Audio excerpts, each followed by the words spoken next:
Good morning, District 44, and all of you people who did not have to navigate Atlanta traffic this morning because you're virtually trafficking. Yanni, am I coming through all right on the sound and the show? Excellent. Thank you very much. Before I jump into the content, I want to ask you to think of yourself beyond Toastmasters. The why is important. Toastmasters exists to take these skills into the world, and my presentation today is to give you some context for this bigger life and world that Toastmasters is preparing you for or continuing to grow you into. Hence the idea of breakthrough and this idea of realizing potential. Here's my starting question for you, courtesy of Mary Oliver. I'm sure you all remember the brain is a terrible thing to waste. Well, even more so, is a life a terrible thing to underrealize? So Mary Oliver calls us to this big, bold question, this one wild and precious life, which I intend to point you in some directions here shortly. But in order to do that, you need to know what we have learned about the three, yes, that's three halves of life. Now, if you're a mathematician, you know that that doesn't work, except that what this is telling you is there's a bonus half. How about that? And the reason we know this is because we now have enough data collected over enough lifetimes, longitudinal data over everybody's lives for years and years and years and years, that we can finally tell you more about the trajectory that you need to understand, because the three halves are notably different. First half, I realize 0 to 50 seems like a long half, but there's a lot that has to go on. Your developmental assignment in the first 50 years is to build your portfolio in every way you can. Get degrees, raise families, get involved in the community, join Toastmasters clubs, all the things that you can do to build your portfolio. Somebody said in the chat when we got started, they were here to learn, learn, learn. Well, that's exactly what we're supposed to do in the first 50 years. And much of what we need to learn will be in our discomfort zones, because if you're comfortable, it's not new. So an emphasis on discomfort, on stretching, which, by the way, Toastmasters provides us with an opportunity to do that, or we can simply rehash and do over and over again what we've always done before. So the point here with these first 50 years, this first half, is learn everything you can. Now, I have two examples of this in my home club, Speakers Roundtable. Ivailo Yordanov, who is about 30 years old, and I have been talking. And he is at 30 years old really thinking about what he needs to develop in himself. He's still kind of figuring out where he's going with it. That is perfectly okay. You're not supposed to have it figured out. And the other is Justin Cobkett. And Justin, who some of you probably know, he recently came back to Speakers Roundtable after a hiatus. He originally started when he was in college, and then he took a break. 2 weeks ago, he shared in a speech the difficulties he has been navigating. I think he's 27 or 28 now. And he's had to already reset his career direction a couple of times. He's had to learn a little bit more from Georgia Tech. He's back into Toastmasters because there's some things he needs to add to his portfolio. So both of them are really illustrative of these first 50 years. Learn and grow in every way you possibly can. That sets up the second half. I realize it's only 15 years, but it is a fruitful 15 years from roughly 50 to 65. The developmental assignment for the second half is to take that portfolio from the first half and figure out how to put it to the greatest purpose. Now, the challenge here, and this is what the research shows, is we tend to go backward. Because this is a giant step forward, it's much easier to go back and say, well, I'm going to get one more DTM. I'm going to get one more degree. I'm going to take another course. In fact, the developmental assignment is to push forward and to figure out how you can put the most value out there into the world, whatever that may be. It could conceivably be in Toastmasters. For example, you might say you do that as a region 8 advisor. You might say you do that as an international director. At the same time, the world has great opportunities to put things to use. And the question would be, what might that be? What the research shows is that we peak at 56. And for about 7 years until 63, the sum total of wisdom, knowledge, practice-based experience, all those failures you had along the way, all those things you did, the fact that your kids are hopefully doing pretty well, you hopefully have a stable life in your community, between 56 to 63 is when we peak at our really highest potential, which is why this is such an important phase, because we didn't sign up just to learn with no purpose. We signed up to find purpose for our learning, which is what happens in the second half. Now, for a number of years, I've been interviewing, actually, I invite them out to lunch and I celebrate their completion as district directors. I've been doing this for years. And just recently, Kari Evans and I sat down. And I was talking to Kari. She's 46 years old now. I probably shouldn't tell your age, but she looks like she's 20, let's be honest. I talked to Kari about this. And, she's done 10 years as a district officer. 10 years. And she's a branch manager in the library system. So she's just on the cusp of this question, well, what do I now do with this? Do I just coast as a district manager, as a branch manager? That's not what she said, but that's a question. Do I do more Toastmasters leadership? The argument from a developmental point of view is there's a much harder question for Kari or for anybody who's in this second half. And that is, how do you put this to the best possible use for you, for the world, for your family, your community, all those things that call to us. So it's a huge developmental change. We're not just building the portfolio any longer. We're seeing what we can do with the portfolio. One of the things that's interesting about the data is it tells us that the better we complete each developmental stage, the better prepared we are for the next stage, which sets up the bonus half. The third half, which is age 65 and beyond. Here's the assignment. I'm going to let you read this. This is about what is called the soul's journey home, which is not to die. The average age of men at death is 75, women it's 85 roughly in the United States. So from 65 to 75 or 85, and if you live to be 90 or 100, you got a whole bunch of time yet to play. One of the great tragedies is our culture has said what we'll do is put you out to pasture at 65, when in fact, you are on the cusp of the most important part of the journey. If you're a faith-based person, this has to do with your incarnation and what you came here to do. And it wasn't to do one more speech in Toastmasters. No offense to y'all. You came here with something important to get done. The task for this third half is to figure out what this realization of the highest self is and to go do it. And the crazy making part is it doesn't look like everything that came before this. We're asked to launch off into the hero's journey or the heroine's journey.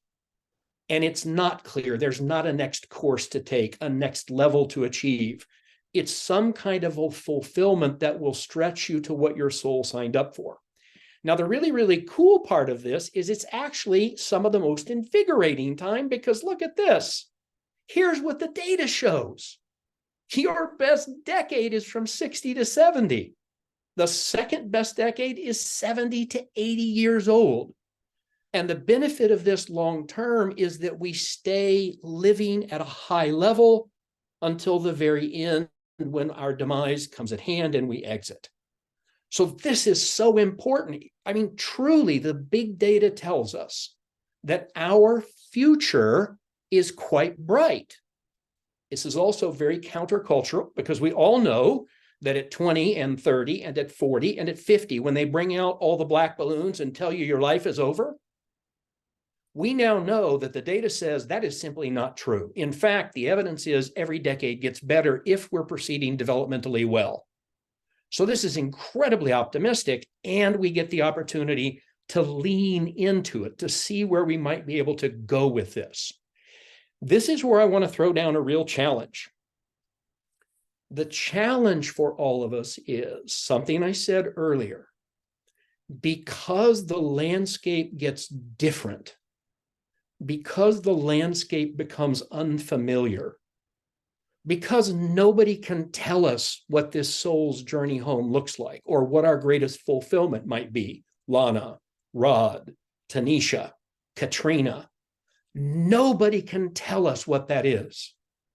It's our own inner discovery process. We can learn from others. I mean, goodness knows I've had great mentors, many of them. Many of you have served in valuable data roles for me. Natanya, you're an excellent example of this. In fact, Natanya is my example of the third half of life. Natanya and I have been talking for quite some time, not just as a past district director, but really because we've become dear friends. And Natanya's at this amazing place. The third half of life is approaching. I won't disclose her age because I told her I wouldn't do that.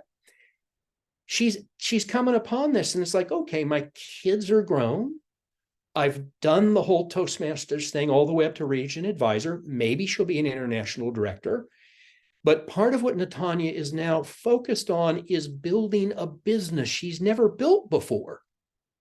She's got, and you all know this, she's got a voice in her that is clamoring to find its way into the world. And I know, I can disclose for those of you who know Natanya, it's been a struggle. It's a struggle because it's not clear, because nobody has the formula, because there's not a single size fits all for how Natanya's the world. That's a great phrase, how Natanya's the world. Nobody has the answer. Natanya has to dig deep inside herself. And the challenge is that, the kids beckon to you to come back and be grandma. Toastmasters calls you to come back and do one more term of something. Someone says, do one more DTM. Someone says, well, you'd be a great international director. Now, all of those may be true. But because Natanya, as all of us will have to do, moving into an unknown space, the depth psychologists say, beware of regressing to things that you have done before because you've completed that path. What calls to you now is beyond the end of your known terrain. Terra incognita, they call it in Latin. And it's really daunting. It's so much easier to go back and do things we've already done. But the call of the soul's journey home and the fulfillment of this, if you studied the great psychologist Erik Erikson, he said that what lies out here is what he called generativity, the ability to contribute far beyond yourself. And so the gauntlet is there for us to see where we can go with this stuff. So let me put this in a little bit of context. Let me personalize this. That's all pretty heady stuff. And I love heady stuff, obviously, but I want to challenge you all because I don't want you to underrealize your potential by making yourself comfortable. Let me tell you my story briefly. At 29 years, I had to recover from alcoholism. I train wrecked my life. It was developmentally incredibly important. Oftentimes, you all know this, failure is the foundation for success. And that is certainly true of what happened to me at 29. I found a new career at 34 by pursuing a master's in social work. It was a career I didn't even know existed prior to going back to school. And I was a smart, talented, well-educated guy, and I didn't know it was there. Thankfully, there were people who were pointing me in any number of directions, and all of it was unfamiliar. It was completely different terrain.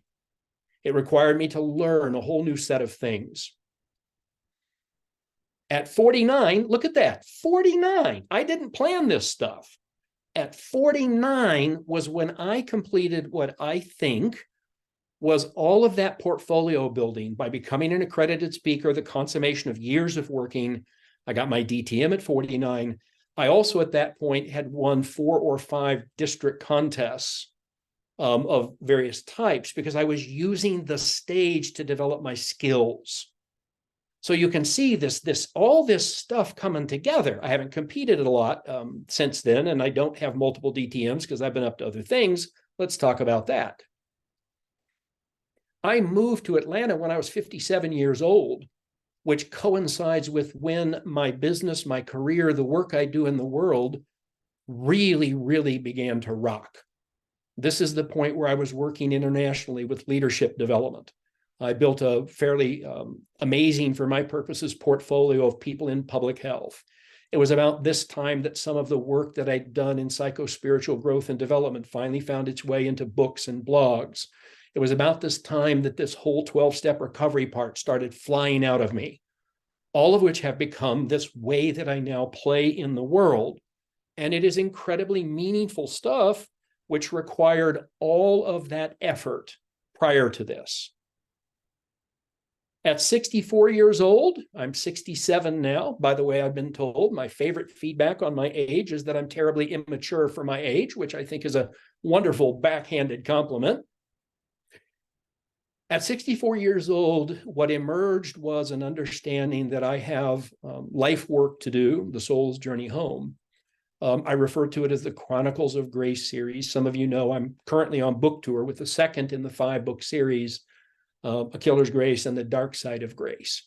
And the story that I'm telling in there is something I've prepared my whole life to know how to talk about and to paint the picture. The 3rd book is about a third written. The 5th book is completed. I know what to do with the 4th book.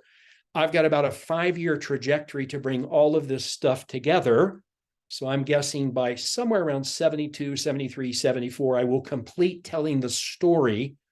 And the story is about post-traumatic growth and about realizing potential. That's the storyline told in a fictional format.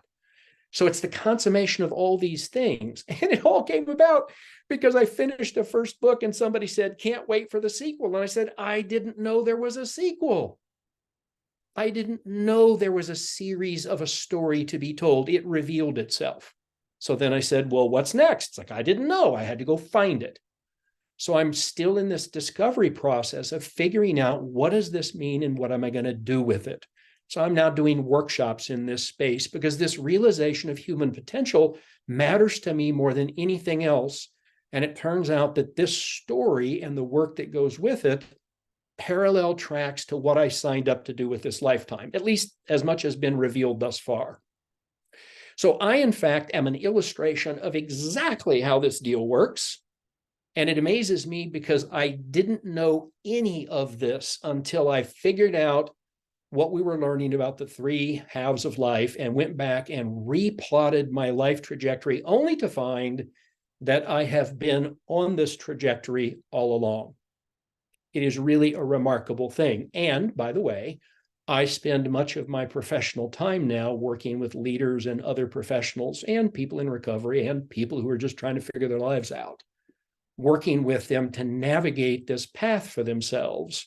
Because we need guides, we need mentors, we need people who can help us figure out what in the world is going on because it's not so clear, which is why it's so easy to go back and do something over again because it's comfortable and familiar. So that's the sum total of didactic material. We're going to start going into engagement now. And the way we're going to do that is we're going to talk. This is where I'm going to ask Tanisha for some help.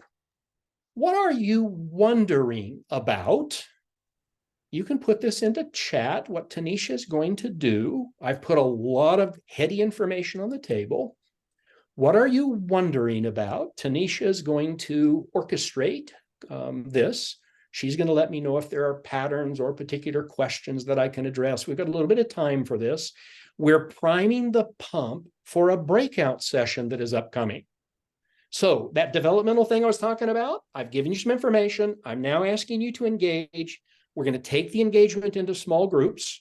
We're going to bring you back and process it some more. So you're being invited into a developmental trajectory, which is why what you put in the chat is oh so very important. And by the way, there's a giveaway.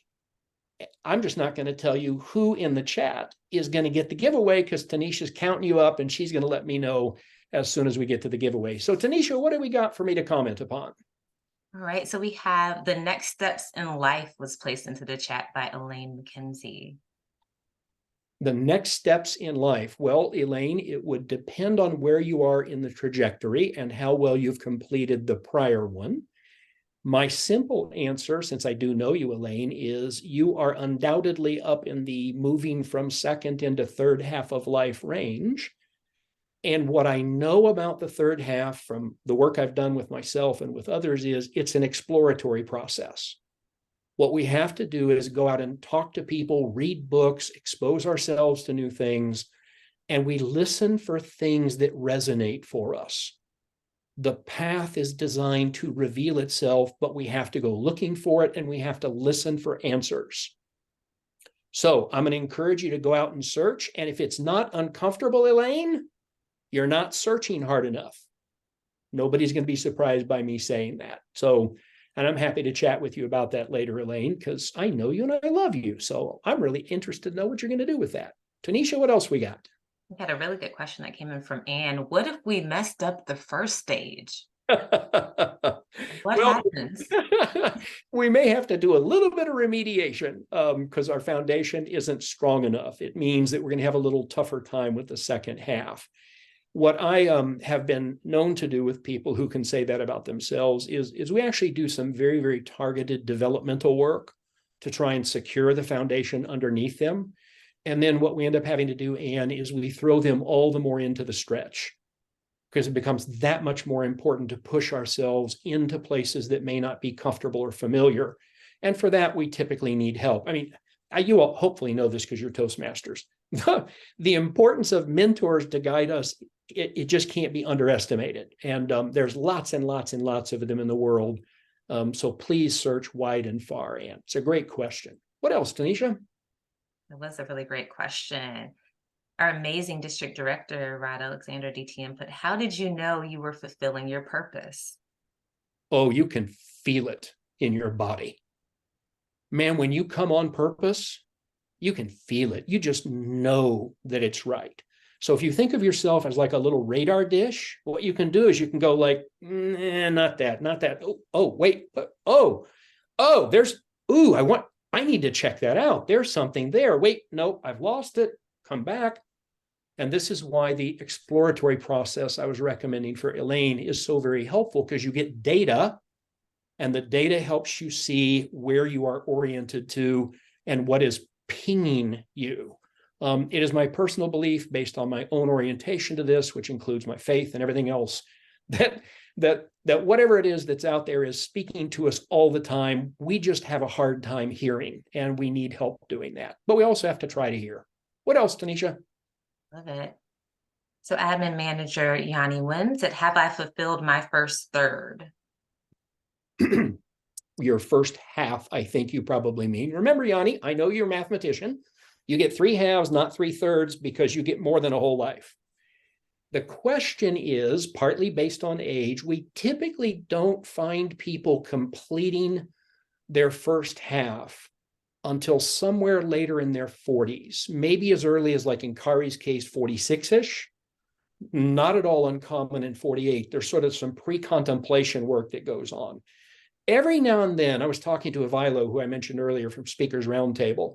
He's only about 30, as I recall, and Ivailo is hearing some of the advanced pinging far, far earlier than we would normally expect it. But it's still going to take a while for him to build the portfolio. So part of it is how much time it takes. The other is when you're beginning to hear the call of what's next to go into fulfillment. Great question, Yanni. Tanisha? Absolutely. We have Division Director Barb Wallace. How do you motivate others to recognize that they need to change, then act on it? Well, I'm going to tell you what one of my mentors said, Ron, if they don't ask for help, you have no business trying to help them. You can't teach people who don't want to learn. You can't lift people up if they haven't said they want to be lifted up, which sounds terribly arrogant, I know. We have precious bandwidth. Trying to lift someone up who doesn't want lifting up, trying to guide someone who doesn't want to be guided is a fool's errand. And I know this because I have tried it multiple times and it's painful for them. In fact, it may be the height of malpractice to try and push someone somewhere where they aren't. My longtime second mentor, Sam, Master Samwise, I call him, said, Ron, you can trust life's process. It is going to get your attention. We don't need to prod people. Life will do the prodding. And so I've learned to just trust the process. And because I have precious little bandwidth, just like all of you, to really focus on those who are looking to find their way, and trust that others are going to have to figure it out the way they figure it out. Tanisha, what else? Oh, you're muted, but you look great. I was so eloquent in saying it as well. Nicole Danny said, how do I catch up if I'm a bit behind on the first 50 years? Ooh, dive deeper, push yourself. I'm going to use the Toastmaster illustration because it's such a good one. Every time you speak, try material you're unfamiliar with. Push yourself to do things. Go read broadly. Pick topics that you don't know how to talk about and try and talk about them. In the workplace, take on jobs that take you far outside your comfort zone. Show up in classes and audit classes to get exposed to things. We just have to accelerate the process in a case like that. And it's all waiting for us. We just have to put ourselves out there and again and again and again to make ourselves uncomfortable. I think we got time for one or two more, Tanisha. I'm trying to be really succinct on my comments, but go ahead, Tanisha. Awesome. We have a question from our tech master, Jim Gigantic. When should I retire, i.e. stop working? Okay, so Jim, brother, listen. I think the worst thing you could do is put yourself out to pasture. I think the bigger question is not should I stop working, but what's calling me next? The data says you have a bright future. It may or may not be as a worker, whatever. The challenge is not to merely put ourselves on a glide path. What the data says is when we put ourselves on the glide path, it's a slow demise into decrepitude.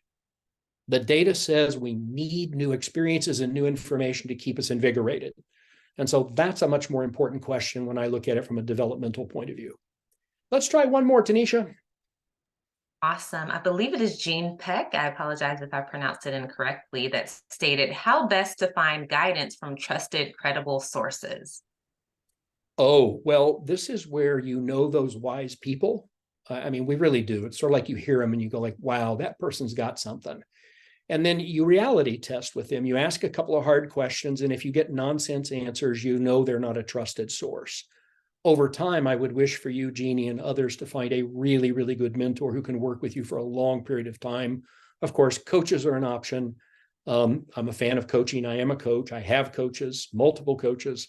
But I think we have to go out there and test it. And again, Jeannie, to listen for the feeling that says, aha, that's on track. That's on track. And then trust the instinct and follow it. So Tanisha, I know we probably didn't get to everything. My little thing up here says there's 39 chat items. I may try and follow up on some of them during the breakout group. But before we go to breakout, this is the first giveaway. 2 meaningful books. The first one is Finding Meaning in the Second Half of Life, How to Finally Really Grow Up. The second is What Matters Most, Living a More Considered Life, both by James Hollis, said to be the greatest Jungian psychologist in the Western world. Tanisha, who was the person who commented at the number we agreed upon? Because we're going to ship this to them. If you'll tell me who it was, and they can send you their mailing information.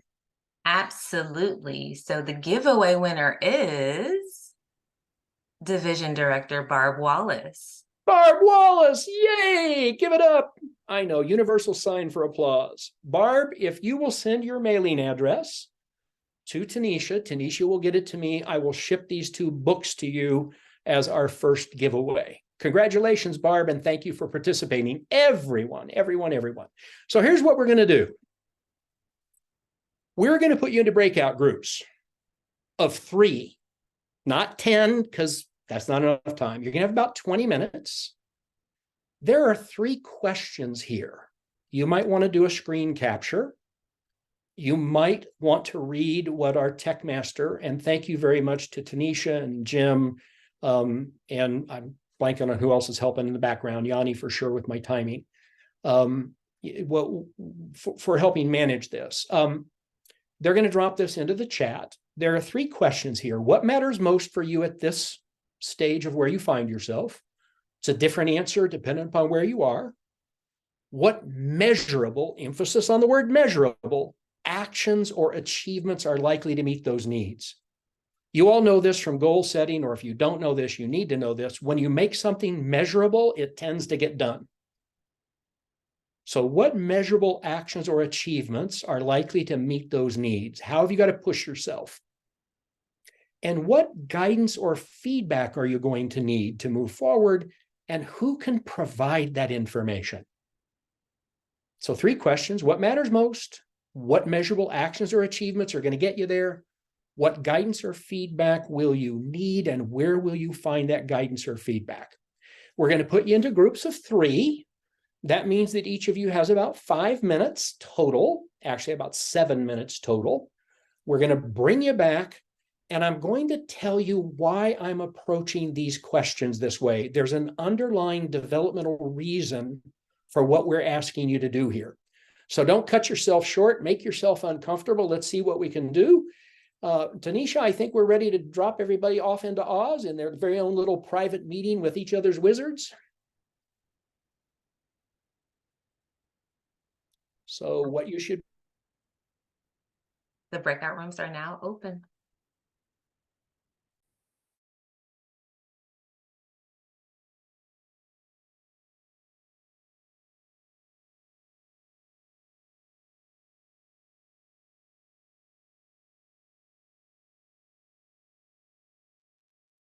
Okay, everybody went somewhere. I wasn't sure if I was going to go or not. I said the co-host could be sent. So If you would like to go, I mean, by all means, Jim, go hop in. I'm good. I don't need to be. Looks like we've got Yeah, Lisa, she's at board and about to board a plane. I think she's going through TSA right now, so she put in the I chat. know it went, actually ended up going to 4 people. I wasn't quite sure if some That's are okay. 3, some are 4. It's okay. I didn't have an exact divisor here as far as the number of people. It's all right. If they got 4, they got 4. Hopefully most of them are 3. Did you end up with any that are 2, Jim? The short answer is they're all assigned 3, but in some cases, like room 11, there's 2, and Ron, you are there but not joined, so that's 2. Right. Well, I wouldn't go into those groups because I'm staying here. Right. Yeah. Okay, so the thing is, I could just, Ron, I'm just going to warn you that there's still 28 seconds left Okay. in both the rooms. Yep. Not a problem. I just wanted to go ahead and show this. Tanisha, you can see this okay? Absolutely. Okay, cool. Cool. For those of you who are already back, if you want to start responding to this question, that's fine. I call this giving voice. I will explain to you why this is so important shortly. The question is, based on your conversation, where might you be stuck or struggling? What might you need for a breakthrough? You can drop this into chat, and you can be as honest and vulnerable as you are able.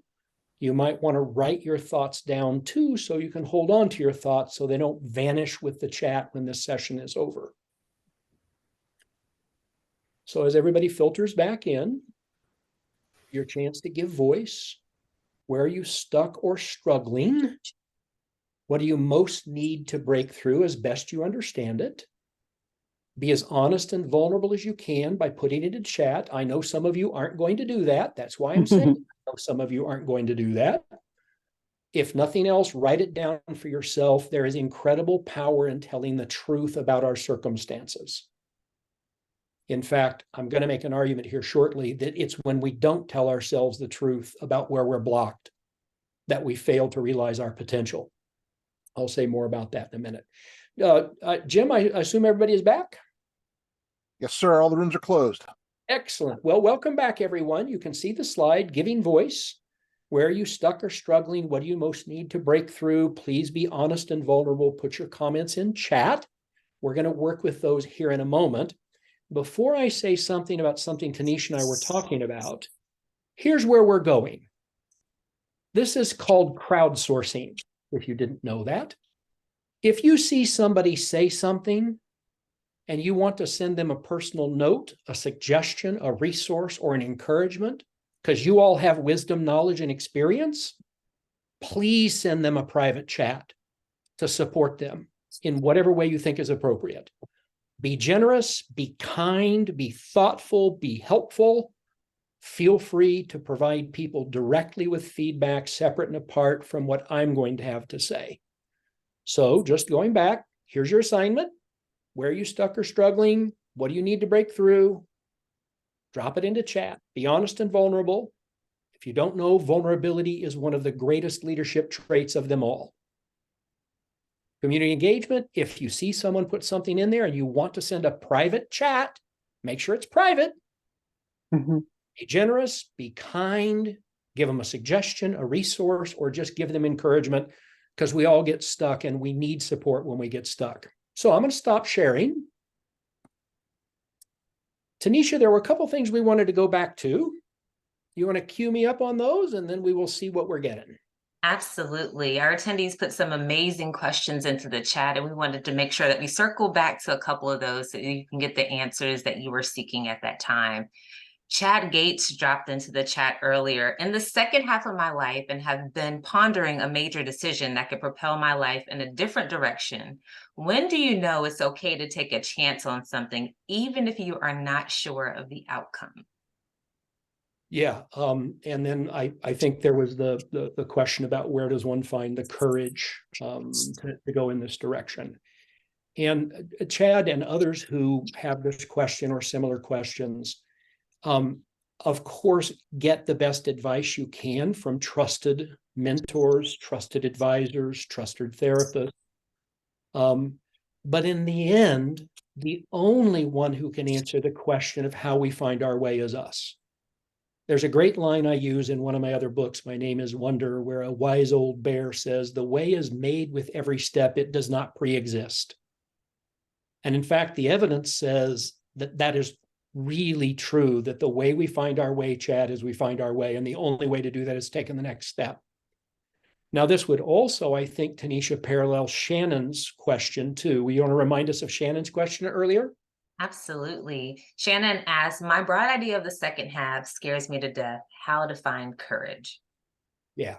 So once again, same theme as Chad's. And I noticed, Shannon, you've also put in, leaving the past in the past as part of this new assignment I've given you. So I'm going to combine the answer. We have got to figure out how to put things to peace. Otherwise, they become blockages and we can't move forward. If we have a place where we've been injured, that injury is going to impair our ability to move forward. If we have a place where we feel incomplete, that incompleteness is going to undermine our ability to act as a complete person. So whatever we have to do with that, again, trusted advisors, therapists. By the way, I've got 25 years of therapy under my belt because I've needed it. Coming out of alcoholism was a lot to figure out. So whatever help we have to get, we have to get. And as I said in response to Chad's, we have to take the step. It can be tentative, but you eventually have to transfer your weight to the new step you're taking. And then, Tanisha, I think there was a question in there about how do we talk to millennials and Gen Z about these things? Absolutely. Sharon said, how do we effectively communicate how important this life pathway is to millennials and Gen Zs? Yeah, so here's the cool thing about millennials and Gen Zs. They're very self-invested. And the reason for that is because the larger culture around them has failed them in so very many ways. We're in a world where you can't trust governments, you can't trust corporations, you can't trust preachers, you can't trust coaches. And the result is Gen Z and millennials they're skeptical, and well, they should be. But they're very self-interested and self-invested. And so the main reason to do this is it's like you get to be your own free agent for your own development. That's the reason to do this, to realize whatever potential that you have. So thank you for re-queuing me on that. I want to respond to other things that I see in here. I was scanning the chat box. Stephanie says she's stuck on completing coursework and taking certificate exams. A fear of failure holds me back. Well, Stephanie, I don't know if you're yet one more person who has an imposter syndrome problem. But just by naming the fear of failure, and then by finding those trusted advisors who can support you and work with that, again, it's that tentative first step we have to take to learn how to do that. Sharon asks, should I take new employment or be satisfied where I am? Sharon, here's the coolest thing I've learned in this practice space for many years. There's not a right decision. there are decisions that are made right. There's not a right decision. There are decisions that are made right. That's what the research shows. What that means is we do our foundational work, we do our legwork, we make a decision, and then we take the actions after that to assure the decision is a right decision. So if you decide to stay where you are and find a way to be happy, it depends on following through on all the things that will create happiness. If you decide to change, it requires you to follow through on all the things that make the change effective. So I want to repeat it because it's a huge one for many of us. There are not right decisions. There are decisions that are made right by the things we do to prepare and by the things we do to follow up. That takes a lot of the risk out of it. Let's see. Need some guidance, Marcia? Yes. I know you got to go talk to your advisors about needing guidance about how to nail down that purpose. I need a long-term mentor. I can be a handful. Isn't that's true for me? And so I think what that requires us to do is to really think about who we ask. I'm going to use a particular example of someone who's here today, and it's a big shout out because of my personal understanding of her. And I'm not saying approach Natanya, but Natanya is a great model for someone who can and will engage challenging issues. She's just really good at it. And so if I were looking for a mentor to help me with challenges and or I'm a challenge, I would look for someone like that who's really good at working with difficult things. I'm not sure about my roadblock, says Deborah. Well, Deborah, that's something to get curious about. The easiest question to ask is, why am I stuck? And if you want to road test that with others and ask the question, where am I stuck? Collect feedback. We need help seeing ourselves. My daughter Natalie talks about how we need help reading the label on the outside of our jar. We're in the jar. We need help reading the label because we can't see it. We need other people desperately to help us see things. So I solicit feedback. Ready to move forward in Toastmasters? Yay. Stuck between what I think I can do and what I'm capable of doing. Clarissa, that is really a beautiful thing to explore. Doubts and fears, the fact that you're naming you have doubts and fears, what I would do is I would articulate the doubts and fears. What is it I'm afraid of? What could possibly go wrong? What does that say about me? Where are the places that I balk? Look for patterns. Continue to push myself. Vicki, yes, pushing ourselves is just, there's just no substitute for it. Chad has a deep desire. Oh, Chad, we're back to your fear and courage thing. Dude, let's talk. I think there's a cool opportunity there. Language barriers. Yeah, sometimes, Lena, we really need some help with how we talk better about these things. Paul's in the third half. He loves his job. One priority is giving back through mentoring. Then Paul, I would ask the question, what's the biggest value my soul can create through mentoring? And I use that word in particular because it's so easy to take refuge in our known educated Toastmasters world rather than saying, what can my soul bring to the world? Realizing the potentials that others see in me. Yes, Kalmikas, absolutely. And that's something you can lean into. Again, a lot of people seem to have imposter syndrome things, fear of failure, Nicole, and being mindful of the time that we have. Need a word from the Lord. Well, I'm going to tell you the most powerful prayer I got. And that was when my longtime mentor, Master Samwise, said, well, Ron, you're stuck. You're not going to be able to figure that out without some serious spiritual help. And he gave me a prayer. And the prayer is, I don't know where I'm stuck, and I don't know what to do about it. Please show me what I need to see, feel, and learn so we can do something with me. I'm going to repeat that. I don't know. You can use this as a mantra if you're not a person of faith. I don't know where I'm stuck, and I don't know what to do about it. Please show me what I need to see, feel, and learn so we can do something with me. I see Sherry's worried about perfectionism. That can be a real roadblock. Sherry, I'm sorry if I'm pronouncing your name wrong. And there's more in here. I'm probably not Hopefully I got most of these. What I'm going to do is if some of you want to reach out to me afterwards, you can reach out directly to me. Before I'm done, I will put my email address. I don't want to leave things unattended. But I do want to be mindful of the time because Yanni just flashed the green, which means I need to move on. You all know about this. All right, let me come here. I have a few more things to do. Can we see this okay? Am I back up all right, Jim? Excellent. Here we go. Here's why we just did that. We know that stretching, aspiration is like magic. As soon as you name that you want to go someplace beyond where you're comfortable, just by naming it, we begin to create an upwelling of energy. It's remarkable how stretch goals work. It's amazing how moonshots work. When John Kennedy said, we're going to the moon, everybody goes, we can't do that. There's like, oh, blah, blah, blah, blah, blah, blah, blah, blah. It's like, we're going to the moon, dude. Well, he didn't say dude, but you get the point. And as a matter of fact, we succeeded because of that stretch. There's huge power in naming where we need to go. That's the stretch. As the better we can get at naming it, turning it into an achievement, a measurable achievement or action, the better it will serve us. And this last exercise, this is the hardest part for all humans. What we want to do is to talk about the fun, pleasant, motivational, inspirational things because it feels good. The problem is there's no room for something new when we're blocked off. That is the most powerful developmental tip I can give any of you.